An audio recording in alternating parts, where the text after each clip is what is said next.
नमस्कार मित्रों, मैं हूं ज्ञानेंद्र विकल और जीएस गुरु विकल चैनल पे आपका स्वागत है। हम बायोलॉजी को पढ़ रहे थे। बायोलॉजी में हम लोगों ने पढ़ा था डिजीज के बारे में। डिजीज के बारे में हमने सारा जो भी बीमारियां होती हैं, बैक्टीरिया से, वायरस से, फंजाई से, प्रोटोजुआ से, इन सभी के बारे में हमने देख लिया था। अब इस ट्रिक को याद रखेंगे और एग्जाम में आएगा जो क्वेश्चन, उसको आप आसानी से सॉल्व कर सकते हैं। तो चलिए अब हम लोग आगे बढ़ते हैं और आगे के क्रम में हम लोग शुरुआत करते हैं कोशिका विज्ञान की, साइटोलॉजी की। साइंस का एक बहुत ही इंपॉर्टेंट चैप्टर है, इससे क्वेश्चन जरूर पूछे जाते हैं। साइटोलॉजी, कोशिका विज्ञान, ठीक है। कोशिका विज्ञान में बहुत सारे क्वेश्चन डायरेक्ट पूछे गए हैं कि जैसे आत्महत्या की थैली किसे कहा जाता है, सुसाइडल बैग, और कंकाल तंत्र किसे कहा जाता है, कोशिका का पावर हाउस कौन है, कोशिका का किचन क्या है। तो इस तरह से ये क्वेश्चन डायरेक्ट आए हुए हैं। और खोज, कोशिका की खोज, केंद्र की खोज, ये सारे क्वेश्चन बार बार रिपीट हुए हैं जो हर एग्जाम में ही लगभग आ जाते हैं। इसलिए ये चैप्टर बहुत ही इंपॉर्टेंट है। इसमें हम लोग आसानी से देखेंगे कि साइटोलॉजी में जो कोशिकांग है, जो कोशिका के बारे में है, उसके बारे में अध्ययन करेंगे हम लोग। तो इसमें सबसे पहले हम लोग देखते हैं सेल यानी कोशिका। कोशिका के बारे में हम लोग देखते हैं। अब कोशिका क्या है भाई, बहुत ही देखिए, ऐसा क्वेश्चन आपके एग्जाम में नहीं आएगा कि कोशिका क्या है, लेकिन एक शुरुआत करते समय हमें पता होना चाहिए कि हम किसके बारे में अध्ययन कर रहे हैं, क्या चीज है ये। तो कोशिका क्या होती है आप सभी को पता होगा, फिर भी देखिए कोशिका क्या है। हमारा शरीर जो है वो कोशिका से मिलकर बना है। अब आप कहेंगे कि हमारा शरीर तो हाथ, पैर और ढेर सारे अंगों से मिलकर बना है, लेकिन अंग किससे मिलकर बने हैं? तो वो छोटे छोटे ऊतक होते हैं। और ऊतक किससे मिलकर बने होते हैं? वो होते हैं कोशिका। यानी कि कोशिका सबसे सूक्ष्मतम इकाई है जिसके जुड़ने से, बार बार इकट्ठा होने से, संगठित होने से हमारे शरीर का निर्माण हुआ है। इस पृथ्वी पर जितने भी जीव हैं, चाहे जंतु हो चाहे पौधे, सबका शरीर कोशिका से मिलकर बना है। कोशिका की संरचना भी एक जैसी होती है, थोड़ा सा अंतर होता है पादप और जंतु में, तो हम लोग देखेंगे अभी। तो कोशिका के बारे में अगर हम लोग कहें तो कोशिका क्या होती है? शरीर की सबसे वह सूक्ष्मतम इकाई जिसकी रिपीटेशन से, जिसके पुनरावृत्ति से हमारा शरीर बना हुआ है। तो यहाँ पर एक एनसीईआरटी में एक लाइन लिखी हुई है कि जो कोशिका है, कोशिका शरीर की संरचनात्मक एवं क्रियात्मक इकाई है। अब देखिए भाई, यहीं पर समझ लीजिएगा, संरचनात्मक एवं क्रियात्मक इकाई है। इसे क्या कहा जाता है? संरचनात्मक एवं क्रियात्मक। तो संरचनात्मक का मतलब होता है शरीर की संरचना का निर्माण करता है, ठीक है। और क्रियात्मक का मतलब है कि शरीर के जो भी सारे कार्य होते हैं वो सभी किसके द्वारा होते हैं? कोशिका के द्वारा। इसलिए कोशिका को शरीर की संरचनात्मक एवं क्रियात्मक इकाई कहा जाता है। ये बात सबको क्लियर हो गई भाई?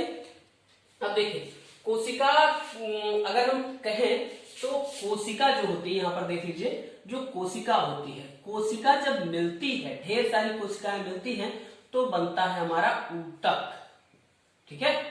अब देखिए जब ऊतक मिलते हैं तब ढेर सारे ऊतक मिलकर क्या बनाते हैं? अंग बनाते हैं। और जब अंग मिलकर अंग तंत्र, और अंग तंत्र मिलकर क्या बनाते हैं? हमारा शरीर बनाते हैं। तो इस तरह से ये एक क्रम होता है जिससे हमारा शरीर बना होता है, ठीक है। अब देखिए कोशिका के प्रकार। तो कोशिका को दो भागों में बांटा जा सकता है। अच्छा, यहाँ पर थोड़ा सा 2 पॉइंट और हम लोग देख लेते हैं। सबसे पहले कोशिका की खोज किसने की थी? कोशिका की खोज तो एक वैज्ञानिक थे, आप सभी को पता होगा, रॉबर्ट हुक ने 1665 में कॉर्क की बोतल थी, जो पोलियो वाली जो ड्रॉप होती है, वैसे उसका जो कार्क होता है, रबड़ जो होता है, उसमें उन्होंने देखा था। तो हेक्सागोनल नामक एक आकृति देखी थी, इस तरह की संरचना बार बार जुड़ी हुई थी, और इसे ही उन्होंने सबसे पहले देखा था। परंतु यहाँ पर ये बात हमें याद रखनी है कि ये जो कोशिका थी ये डेड थी, ठीक है, क्योंकि वो बोतल का हिस्सा था, कटा हुआ था। तो जब भी खोज की बात होगी तो रॉबर्ट हुक होंगे। लेकिन अगर हम लोग इसमें एक और खास बात देखें तो जीवित कोशिका को सबसे पहले, जीवित कोशिका को देखने वाले सबसे पहले कौन थे? तो जीवित कोशिका की खोज सबसे पहले की थी या सबसे पहले देखा था जिन्होंने, वो थे Antony von Leeuwenhoek. Antony von Leeuwenhoek थे। इन्होंने क्या किया था, बरसात के पानी में, बारिश के पानी में छोटी छोटी कोशिकाओं को देखा, जीवाणु थे उन्हें देखा था और इन्होंने कोशिका के बारे में बताया था। ठीक है, तो ये बातें आपको याद रखनी है कि अगर कोशिका की खोज पूछेगा तो सिंपल सा रॉबर्ट हुक, और जीवित कोशिका की खोज या किसने किया था तो वो क्या होगा, लीवेनहॉक होगा। चलिए, अगर हम लोग बात करें कोशिका के प्रकार की, तो कोशिका के प्रकार को समझने के लिए पहले हम लोग देख लेते हैं कि कोशिका का आकार कैसा होता है, किस तरह से कोशिका दिखती है। तो देखिए, कोशिका बहुत ही सूक्ष्म होती है, ये माइक्रोन में होता है। और बड़ी कोशिका अगर देखें तो सबसे बड़ी कोशिका जो होती है, सबसे बड़ी कोशिका की अगर हम लोग बात करें वो है एग, ऑस्ट्रिच एग। सबसे बड़ी कोशिका क्या है? बड़ी कोशिका क्या है? ऑस्ट्रिच का एग, शुतुरमुर्ग का अंडा। ठीक है, और सबसे छोटी कोशिका की बात करें, छोटी कोशिका, सबसे छोटी कोशिका की बात करें तो वो है माइकोप्लाज्मा। ठीक है, माइकोप्लाज्मा ये बैक्टीरिया की कैटेगरी में आता है, तो उसकी कोशिका, इसे पीपीएलओ भी कहा जाता है। जब हम लोग जीवाणु के बारे में पढ़ेंगे तो थोड़ा सा ये देखेंगे। PPLO, joker of plant kingdom, क्योंकि ये अपने शरीर का आकार बदलता रहता है, इसलिए इसको जोकर कहा जाता है, माइकोप्लाज्मा को। ये सबसे छोटी कोशिका होती है। ठीक है, अब देखिए, हमें देखना है क्या, कोशिका के प्रकार। तो कोशिका के प्रकार को समझने से पहले हम देख लेते हैं थोड़ा सा कोशिका की संरचना, क्योंकि उसी संरचना के आधार पर ही कोशिका को दो भागों में बांटा गया है। ठीक है, कोशिका की संरचना के बारे में अगर हम लोग देखें तो इस तरह से कोशिका होती है। अब कोशिका में क्या होता है, यहां पर केंद्रक होता है और केंद्रक से जुड़ा हुआ ये इस तरह से एंडोप्लाज्मिक रेटिकुलम होता है। ठीक है, और ढेर सारे कोशिकांग होते हैं। इस यहां पर एक तरल भरा होता है। ठीक है, यहां पर एक तरल भरा होता है। तो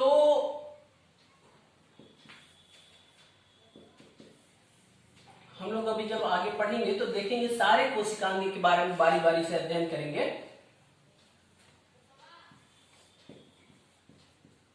ढेर सारे इसी में राइबोसोम, माइटोकॉन्ड्रिया, प्लास्टिड, ठीक है, और गाल्जी बॉडी,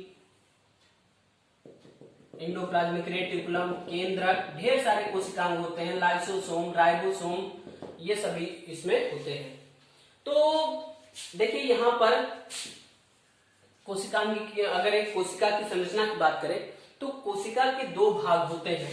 एक क्या होता है, बाहर वाला, सबसे पहले इसको दो भागों में बांटा जा सकता है, जो सेल वॉल होती है, सुरक्षात्मक आवरण।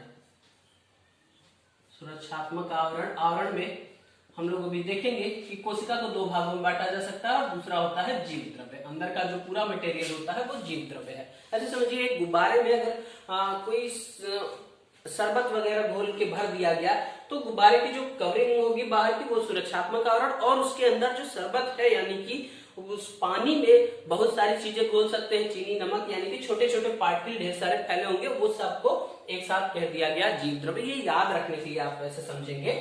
अब देखिए, तो ये कोशिका की संरचना या कोशिका के आकार के आधार पर इसको दो भागों में बांटा जा सकता है कोशिका को। पहला होता है प्रोकैरियोटिक सेल, प्रोकैरियोटिक और यूकैरियोटिक। देखिए भाई, प्रोकैरियोटिक और यूकैरियोटिक को समझ लीजिए। प्रोकैरियोटिक का मतलब होता है प्रोकैरियोट, कैरियोस से हमारा तात्पर्य होता है केंद्रक से। कैरियोट का लेना देना किससे है, न्यूक्लियस से या केंद्रक से।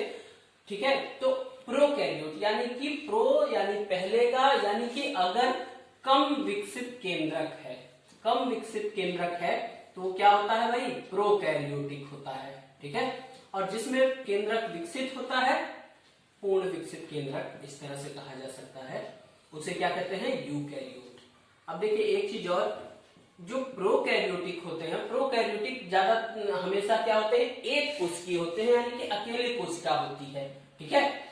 और इसमें केंद्रक जो होता है वो विकसित नहीं रहता है, जबकि यूकैरियोटिक में जो होता है, यूकैरियोटिक कोशिका जो होती है वो आप देखेंगे कि ये एक कोशिकीय भी होते हैं, यानी यूनिसेलुलर भी हो सकते हैं, यूनिसेलुलर और मल्टीसेलुलर दोनों हो सकते हैं, यानी एक कोशिकीय और बहुकोशिकीय। अब इसके अगर एग्जाम्पल की बात करें हम लोग, तो प्रोकैरियोटिक में सारे बैक्टीरिया आते हैं। बैक्टीरिया जो हैं वो सभी क्या होते हैं, बैक्टीरिया और ब्लू ग्रीन एल्गी यानी बीजीए, ब्लू ग्रीन एल्गी, ये दोनों क्या आते हैं, प्रोकैरियोटिक की कैटेगरी में आते हैं। और यूनिसेलुलर की बात करें यहाँ पर, तो जितने भी हैं प्रोटिस्ट यानी प्रोटोजोआ संघ के जो जीव हैं, है ना, तो यहाँ पर कौन कौन से आ जाएंगे, जैसे अमीबा है आपका, अमीबा, पैरामीशियम, यूग्लिना, इस तरह से जो भी जीव हैं, है ना, पैरामीशियम, यूग्लिना। और आप जानते हैं मलेरिया बीमारी काज करने वाला कौन है, प्लाज्मोडियम। तो वो इस तरह से सभी प्रोटिस्ट क्या होते हैं, वो सभी यूनिसेलुलर होते हैं, प्लाज्मोडियम। और देखिए यहाँ पर और कौन आते हैं, इसमें जो कवक होते हैं, कवक की दो कैटेगरी होती है, कवक भी यूनिसेलुलर हो सकते हैं और मल्टीसेलुलर। बाकी जितने जीव जंतु आप जानते हैं वो सभी क्या है, मल्टीसेलुलर बहुकोशिकीय हैं। हम लोग भी क्या आते हैं, जैसे मनुष्य की बात करें तो हमारी कोशिकाएं बहुत ढेर सारी करोड़ों अरबों कोशिकाएं मिलकर हमारे शरीर का निर्माण करती हैं, तो इसलिए हम लोग क्या है, मल्टीसेलुलर है। उम्मीद है आपको ये बातें समझ में आ गई होंगी। तो चलिए अब आगे चलते हैं, आगे देखते हैं आगे क्या है कि ये कोशिका, जो कोशिका है, कोशिका किस तरह से काम करती है। तो देखिए जो रॉबर्ट हुक और लीवेनहॉफ थे, इन्होंने कोशिकाओं को देखा था, इसके बारे में बहुत उन्होंने ब्रीफ स्टडी नहीं कर पाए या ब्रीफ में बहुत बता नहीं पाए, तो इसलिए उसके लिए बाद में आया एक वैज्ञानिक स्लाइडेन और स्वान, स्लाइडेन और स्वान, ये दो वैज्ञानिक आए। इन्होंने क्या किया, कोशिका के बारे में बहुत ढेर सारी जानकारी दी और इसे सेल थ्योरी के नाम से जाना जाता है, कोशिका सिद्धांत, ठीक है। तो ये बहुत बार क्वेश्चन पूछा गया है कि कोशिका सिद्धांत किसने दिया, तो स्लाइडेन और स्वान ने दिया कोशिका सिद्धांत। इस सिद्धांत की तीन मुख्य बातें थी, आप इसको देख लीजिए। उन्होंने क्या कहा कि सभी जीवों का शरीर कोशिका से मिलकर बना होता है, ठीक है। तो पहला पॉइंट था कि जितने भी जीव हैं, सभी जीवों का शरीर कोशिका से मिलकर ही बना होता है, कोशिका से मिलकर बना होता है, ठीक है। और दूसरा पॉइंट उन्होंने कहा कि ये कोशिकाएं दो प्रकार की होती हैं, कौन कौन सी, एक कोशिकीय या बहुकोशिकीय। अभी हमने बताया जो एक कोशिकीय भी हो सकते हैं और बहुकोशिकीय भी हो सकते हैं। तो आप जानते हैं इसके एग्जाम्पल जानते हैं आप कि कौन कौन से एक कोशिकीय होते हैं, कौन से बहुकोशिकीय होते हैं। और तीसरा पॉइंट है हमारा कि जो कोशिका होती है सभी स्वतंत्र होती है, यानी कि कोई किसी से ऐसा नहीं है कि किसी एक कोशिका के नष्ट होने से दूसरी कोशिका नष्ट होगी या दूसरी बनने से वो बनेगी, ऐसा कुछ नहीं है। सभी कोशिका स्वतंत्र रहती है, स्वतंत्र या स्वाधीन होती है, अपने इच्छा अनुसार काम कर सकती हैं।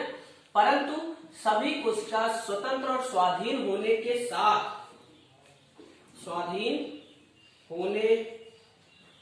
के बावजूद एक साथ मिलकर काम करती हैं, एक साथ मिलकर कार्य करती हैं। यानी कि अगर हम लिख रहे हैं तो हमारी सारी कोशिकाएं एक साथ मिलकर एकजुट होकर लिखने में मदद कर रही हैं। हम कोई भी कार्य करते हैं तो सारी कोशिकाएं अलग अलग हैं। अब इस हाथ में करोड़ों कोशिकाएं हैं, लेकिन सारी कोशिकाएं अलग अलग होने के बावजूद एक साथ मिलकर कार्य कर रही हैं। तो इस तरह से स्लाइडेन और स्वान की बहुत इंपॉर्टेंट है। स्लाइडेन और स्वान ने कोशिका सिद्धांत दिया और कोशिका के बारे में डिटेल में बताया इन्होंने, ठीक है। आप ये बातें याद रखेंगे, ये सारे पॉइंट, ठीक है। अब हम लोग आगे चलते हैं। सेल जो होता है, कोशिका जो होती है, इसके दो पार्ट होते हैं, इसको दो भागों में बांटा जा सकता है। एक होता है प्रोटेक्टिंग लेयर। देखिए भाई, ऐसे इस तरह से समझेंगे कि सारी चीजें आपके दिमाग में सेट हो जाए, आपको रटने की जरूरत ना पड़े। तो पहला होता है प्रोटेक्टिंग लेयर और दूसरा होता है आपका प्रोटोप्लाज्म। हमने आपको एग्जांपल में भी जैसे बताया कि एक बैलून में क्या करें, आप शरबत भर रहे हैं या पानी में कोई चीज, ढेर सारी चीजें घोल के भर दें, तो जो बाहर वाला आवरण है वो मेन है, जो सारे एलिमेंट को अंदर रखता है, तो वो होता है हमारा प्रोटेक्टिंग लेयर। और उसके अंदर जो भी मटेरियल भरा हुआ है वो प्रोटोप्लाज्म है।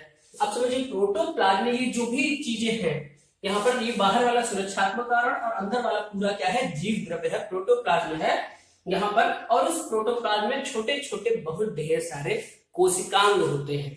कोशिका के अंग जो होते हैं, जैसे केंद्रा, endoplasmic reticulum, Golgi body, mitochondria, plastid, ribosome, lysosome, vacuole, इस तरह से ढेर सारी चीजें होती हैं। ठीक है, तो आप उम्मीद है कि ये बात समझ में आ गई होगी। सेल के दो भाग हैं, प्रोटेक्टिंग लेयर। अब हम लोग देख लेते हैं प्रोटेक्टिंग लेयर या सुरक्षात्मक आवरण को किस तरह से क्या कहा जाता है, क्या है ये चीज। तो ये जो बाहर वाली परत होती है, कोशिका की सबसे बाहर वाली जो परत होती है उसे प्रोटेक्टिंग लेयर कहते हैं। और इसमें समझिएगा, इसमें दो चीजें आपको देखनी है, एक होता है सेल वॉल और दूसरा होता है सेल मेम्ब्रेन। ठीक है, अब देखिए आराम से समझ लीजिए इसको। सेल वॉल केवल पौधों में पाई जाती है। कहां पाई जाती है? केवल पौधों में। ठीक है, केवल पौधों में पाई जाती है। ठीक है, होता क्या है सेल वॉल, यहां पर देखिए हमने एक लाइन खींची है, इसका मतलब है ये इसमें सेल वॉल आपको नजर नहीं आ रही है, इसी के बाहर एक आवरण और हो अगर, ठीक है, ये बाहर आवरण इस तरह से अगर रहे तो ये क्या हो गया, हमारा बाहर वाली जो परत, एक एक्स्ट्रा परत है, ये क्या है, सेल वॉल होती है। और ये कहां पाई जाती है? केवल पौधों में। अब ये सेल वॉल किससे बनी होती है? तो ये होता है सेलुलोज की बनी, ये सेलुलोज की बनी होती है। और ये क्या है, एक तरह का कार्बोहाइड्रेट है। आप जानते हैं कार्बोहाइड्रेट के प्रकार हम लोग देखेंगे जब न्यूट्रिशन पढ़ेंगे, तो उस कार्बोहाइड्रेट के बारे में अब हम लोग देखेंगे, सेलुलोज या सेलुलोज जो भी है। तो ये है सेलुलोज की सेल वॉल बनी होती है। ठीक है, जिसकी वजह से प्लांट कोशिका जो होती है, प्लांट सेल जो होती है वो हार्ड हो जाती है, जबकि हमारी कोशिका या जंतुओं की कोशिका की परत जो होती है वो लचीली होती है, मुलायम होती है। इसके कारण पौधे की कोशिका या पौधे का शरीर हार्ड हो जाता है सेलुलोज के आवरण के कारण। ठीक है, इतनी बात समझ में आ गई। अब देखिए सेल मेम्ब्रेन के बारे में हम लोग देखते हैं। सेल मेम्ब्रेन के बारे में अगर हम लोग कहें तो सभी कोशिका, जैसे ये इस तरह से ये पादप कोशिका हो गई, और अगर इस तरह से केवल कोशिका है, दिख रहा है आपको, तो अगर इसमें ढेर सारे अंग हैं, ठीक है, सारे अंग बाकी वही रहेंगे। अभी आपको बता देंगे कि कौन कौन से अंग प्लांट में रहते हैं, कोशिकांग, और कौन कौन से केवल जंतु में रहते हैं। लगभग दोनों में कॉमन चीजें होती हैं। अब यहाँ पर समझ लीजिए सेल मेम्ब्रेन के बारे में। तो सेल मेम्ब्रेन प्लांट और एनिमल दोनों में होती है। ये बहुत ही इंपॉर्टेंट प्रोटेक्टिंग लेयर है, जो क्या करती है, पूरी कोशिका को बांधे रखने का कार्य करती है। इसके अंदर का जो भी कोशिकांग है उसको बांधे रखने का कार्य करती है। यानी कि ये क्या है आपका, जो सुरक्षा देने वाली कोशिका का अंग है, ये सबसे इंपॉर्टेंट है सेल मेम्ब्रेन। और इसे कहा जाता है अर्धपारगम्य झिल्ली। अर्धपारगम्य झिल्ली, अर्धपारगम्य झिल्ली, यानी कि इससे कुछ चीजें आर पार जा सकती है, कुछ नहीं जा सकती। और कौन आएंगी जाएंगी, इसको ये कोशिका खुद डिसाइड करती है, इसलिए इसे चयनात्मक पारगम्य कहते हैं। सेलेक्टिव परमिएबल, सेलेक्टिव परमिएबल कहते हैं। ये किसी चीज को आने जाने देती है, जैसे ग्लूकोज या अन्य न्यूट्रिशन मटेरियल है उसको अंदर बाहर जाने दे सकती है। ठीक है, अब अगर हम लोग कहें तो सेल मेम्ब्रेन ये बनी होती है किसकी, तो ये बनी होती है लिपिड, यानी वसा, लिपिड और प्रोटीन की मेनली बनी होती है। इसमें थोड़ी बहुत मात्रा कार्बोहाइड्रेट की भी होती है, लेकिन लिपिड और प्रोटीन की बनी होती है। इसके लिए एक इस कोशिका कला को, कोशिका कला या इसी को कहते हैं प्लाज्मा मेम्ब्रेन भी कहते हैं, प्लाज्मा मेम्ब्रेन। तो इसकी परत को समझाने के लिए, ये लिपिड और प्रोटीन की संरचना को समझाने के लिए एक मॉडल बताया गया था, फ्लूइड मोज़ेक मॉडल। ठीक है, ये फ्लूइड मोज़ेक मॉडल जो था, फ्लूइड मोज़ेक मॉडल यहाँ पर लिख दे रहे हैं, ये फ्लूइड मोज़ेक मॉडल दिया था आपका सिंगर तथा निकोलसन, सिंगर एंड निकोलसन नामक वैज्ञानिक ने दिया था। इन्होंने बताया था इस कोशिका कला के बारे में कि जो होते हैं वो इस तरह से तरल जो होता है ये लिपिड होती है, लिपिड जिसमें प्रोटीन के मॉलिक्यूल तैरते रहते हैं। ठीक है, और जिसकी वजह से ये क्या होती है, किसी चीज को आने जाने देती है, किसी को नहीं। तो यहां तक ये देखिए, ये बात हो गई प्रोटेक्टिंग लेयर की। अब हमें बात चर्चा करना है प्रोटोप्लाज्म के बारे में। तो प्रोटोप्लाज्म को हम लोग देखेंगे अगले चैप्टर में, और हम लोग बहुत ही तेजी के साथ साइंस पढ़ेंगे, और एक बार में ही आपके दिमाग में ये सारी बातें सेट हो जाएंगी, और आपके एग्जाम में जो भी क्वेश्चन आएंगे वो आप आसानी से सॉल्व कर ले जाएंगे। ठीक है, धन्यवाद।